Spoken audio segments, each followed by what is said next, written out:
दोस्तों सभी को जोहार, गुड मॉर्निंग। आज का दोस्तों न्यूज़ एंड क्विज़ में क्या क्या है आइए जानते हैं। तो बने रहे आप लोग पूरे वीडियो के एंड तक। चलिए शुरू करते हैं। हर दिन आपके लिए कल से बेहतर होने का अवसर है। Every day is a chance to be better than your yesterday. तो दोस्तों हर दिन हमें एक मौका मिलता है कि कल से हम कुछ बेहतर कर सकें, बेहतर बन सकें। ठीक है, बहुत ही अच्छा लाइन है, इसको हमें अपने जीवन में उतारना चाहिए। देखिए, आज हम लोग जो तारीख 8 है, 8 अक्टूबर, दिन मंगलवार है। आज प्रार्थना सभा के क्रम में पढ़े जाने वाले जो मुख्य समाचार हैं दोस्तों, वो हम लोग सुनते हैं क्या है। अंतर्राष्ट्रीय स्तर से देखेंगे, दक्षिण कोरियाई राष्ट्रपति यून सुक येवोल और फिलीपीन के राष्ट्रपति फर्डिनेंड मार्कोस जूनियर सुरक्षा, अर्थव्यवस्था, ऊर्जा और अन्य क्षेत्रों में सहयोग को बढ़ावा देने के लिए एक राजनीतिक साझेदारी बनाने पर सहमत हुए हैं। ठीक है, इसका जो दोस्तों ये संदर्भित है, रणनीतिक साझेदारी बनाने का सहमत हुए दक्षिण कोरियाई राष्ट्रपति और फिलीपीन के राष्ट्रपति। मतलब इन दोनों में दोस्तों, यानी कि दक्षिण कोरिया के राष्ट्रपति हैं यून सुक येवोल और फिलीपीन के राष्ट्रपति है फर्डिनेंड मार्कोस। ठीक है, दोनों के बीच में दोस्तों एक साझेदारी, एक तरह का समझौता हुआ है, उसमें दोनों सहमति जताए हैं। ठीक है, अर्थव्यवस्था को लेकर के, सुरक्षा को लेकर के, ठीक है, एक दूसरे को सहयोग को लेकर के इन दोनों ने जो है सो बीच में अपना एक सहयोग, ये समझौता और साझेदारी मतलब पार्टनरशिपिंग दोनों के बीच में हो गया है। दोनों आपस में समझौता किए हुए अपने चीज़ों को लेकर के, अपने संसाधनों को लेकर के, अपने एक दूसरे का सपोर्ट को लेकर के। चलिए देखते हैं हमारा राष्ट्रीय स्तर से क्या है।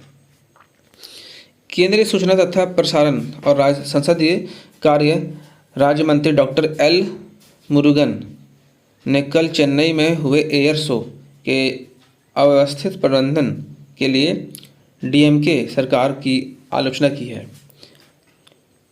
तिरुनेलवेली में मीडिया से बातचीत में श्री मुरुगन ने व्यवस्थित तरीके से एयर शो के संचालन में वायुसेना के साथ उचित समन्वय नहीं करने के लिए सरकार को आरोपी ठहराया।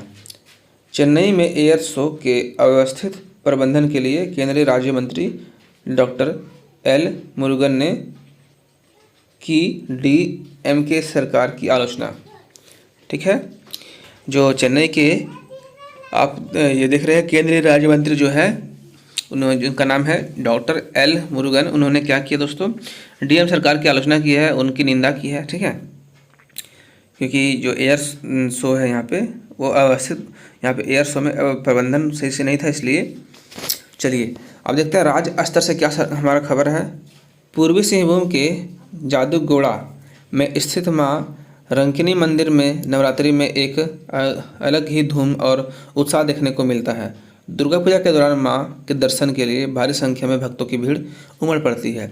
झारखंड के प्रसिद्ध शक्तिपीठ रंकिनी मंदिर में नवरात्रि में उमड़ता है भक्तों का सैलाब। ठीक है दोस्तों, ये हमारा सिंहभूम का है। सिंहभूम में एक जादूगोड़ा है, वहाँ पे एक रंकिनी माता का मंदिर है, जहाँ पे काफ़ी धूमधाम से पूजा होती है, नवरात्रा होती है।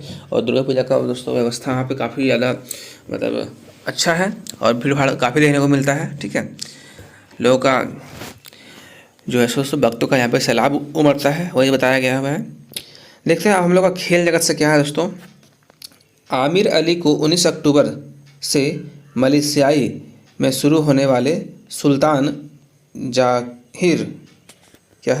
जोहर है ना, सुल्तान जोहर कप के लिए 18 सदस्यीय जूनियर और रोहित उप कप्तान होंगे, जबकि महान गोलकीपर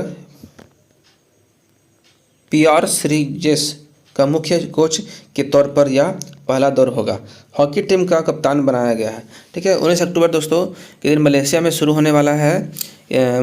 होने वाले सुल्तान कप, जोहर कप के लिए 18 संसदीय जूनियर, ठीक है, और रोहित उप कप्तान होंगे। ठीक है, आमिर अली को बनाया गया यहाँ पे ठीक है, आमिर अली को बनाया गया है क्या सदस्य जूनियर, और रोहित को उप कप्तान बनाया गया है। ठीक है, और जो गोलकीपर हमारे थे श्रीजेश, उसके जो सो मुख्य कोच रहेंगे। चलिए देखते हैं क्या इसके संदर्भ में है। जौहर कप में भारतीय जूनियर टीम की कप्तान संभालेंगे आमिर अली। आमिर अली जो है दोस्तों वो भारत से जो सो जौहर कप की ओर से जौहर कप में जो है सो वो टीम को संभालेंगे। अब दोस्तों देखते हैं शिक्षा, करियर, टेक्नोलॉजी से क्या है। अमेरिकी अंतरिक्ष एजेंसी नासा के यूरोपा क्लिपर मिशन का लक्ष्य बृहस्पति ग्रह पर जीवन की खोज करना है, लेकिन तूफान मिल्टन के कारण इस मिशन में देरी हुई है। एजेंसी ने अभी इसे लॉन्च करने के लिए नई तारीख की घोषणा नहीं की है। तूफान मिल्टन के कारण नासा के यूरोपो क्लिपर मिशन में हुई देरी। ठीक है, अब दोस्तों आते हैं हमारे जो प्रश्नोत्तरी है, हमारा जो क्विज़ है, जीके है, वो क्या है देखिए। क्विज़ इसको बोलेंगे, हाँ। कक्षा 1 से दोस्तों 5 के लिए है। बुझे तो जाने, मैं हूँ एक अनोखी रानी, पैरों से पीती हूँ पानी, कौन है? तो लालटेन है। ठीक है, भारत की सबसे लंबी नदी कौन सी है दोस्तों? दूसरा नंबर प्रश्न है, वो गंगा नदी। ठीक है, लंबी नदी है, ठीक है, गंगा नदी। तीसरा प्रश्न है, सौर मंडल के सबसे छोटे ग्रह का नाम क्या है? तो बुध ग्रह। चौथा प्रश्न दोस्तों, आइजोल भारत के किस राज्य में स्थित है? किस राज्य की राजधानी है ना? आइजोल भारत के किस राज्य की राजधानी है? तो वो है मिजोरम, मिजोरम का आइजोल। आगे देखिए, पांचवा प्रश्न दोस्तों, गुब्बारों में कौन सी गैस भरी जाती है? तो हीलियम गैस। दोस्तों 12 पूछा जाता है, ये क्वेश्चन 12 पूछा जाता है, आपके एग्जाम में पूछे जाते हैं, कोई भी क्लास के एग्जाम में पूछे जाते हैं कि गुब्बारा में कौन सा गैस भरा होता है, तो वो है हीलियम गैस। ठीक है, तो इस तरह से हम लोगों ने 5 सवाल किया है, कर दिया है कंप्लीट क्लास 1 से 5 तक के लिए। अब दोस्तों 6 से 8 के लिए सवाल हमारे पास है, वो पढ़ते हैं। क्या है? अंतरिक्ष में जाने वाला पहला जानवर कौन था? दोस्तों कुत्ता, कुत्ता को ही भेजा गया था। ठीक है, इसका नाम था लाइका, आपको मालूम है ना? अंतरिक्ष में सबसे पहले लाइका नामक कुत्ता को भेजा गया था। ठीक है, याद रखिएगा। चलिए दूसरा दोस्तों देख रहे हैं हमारा क्या, प्लास्टिक समझौता करने वाला एशिया का पहला देश कौन सा है? तो वो भारत है। ठीक है, भारत है हमारा प्लास्टिक समझौता करने वाला एशिया का पहला देश। दोस्तों देखते हैं हमारा अगला प्रश्न क्या है। अगला प्रश्न है दोस्तों, ओजोन मंडल वायुमंडल के किस परत में है? तो वो समताप मंडल में है। ठीक है, चलिए आगे देखिए, हमारा अगला प्रश्न दोस्तों देख रहे हैं क्या है कि भारतीय संविधान में कितने मौलिक अधिकार है दोस्तों? तो 6 है ना? अब हमारा आखिरी प्रश्न है, मानव शरीर की सबसे बड़ी हड्डी कौन सी है? दोस्तों फीमर। फीमर जो दोस्तों सबसे बड़ी हड्डी है, ये जांग में पाया है, पता है आपको?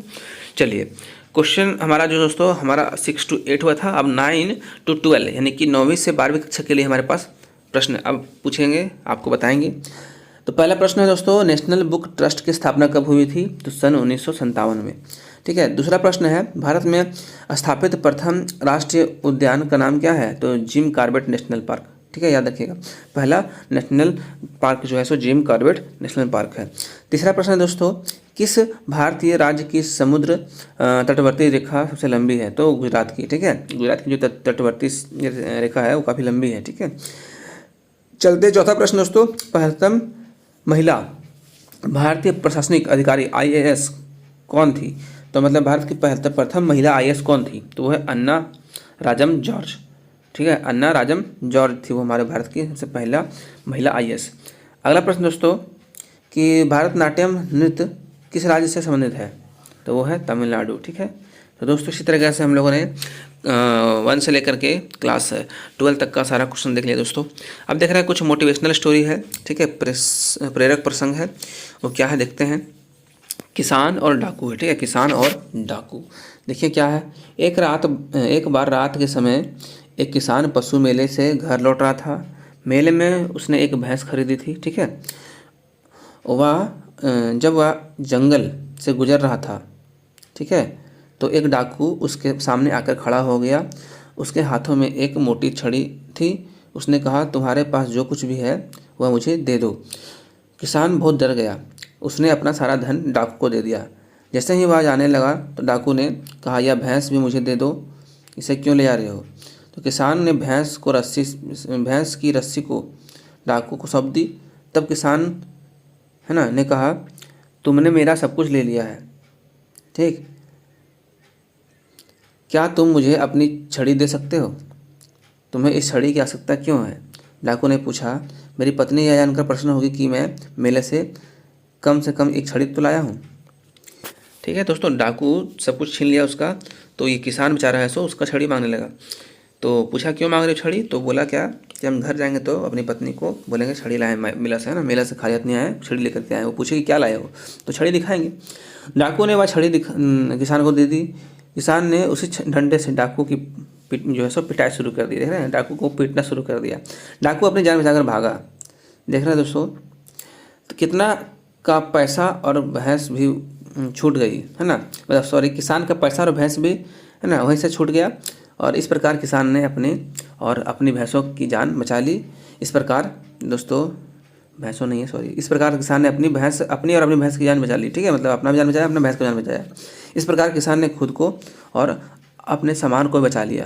तो दोस्तों, इससे हमें ये सीख मिलती है कि हमें मुसीबत में धैर्यवान और बुद्धिमानी से काम लेना चाहिए। ठीक है, कहने का मतलब हमें जो है सो दोस्तों जल्दबाजी नहीं करना चाहिए, हमें दिमाग से काम लेना चाहिए। और देख पा रहे थे कि यहाँ पे क्या बताया गया है कि किसान उसी का लाठी से उसी को पीटा, है ना, तो ये बुद्धिमानी है।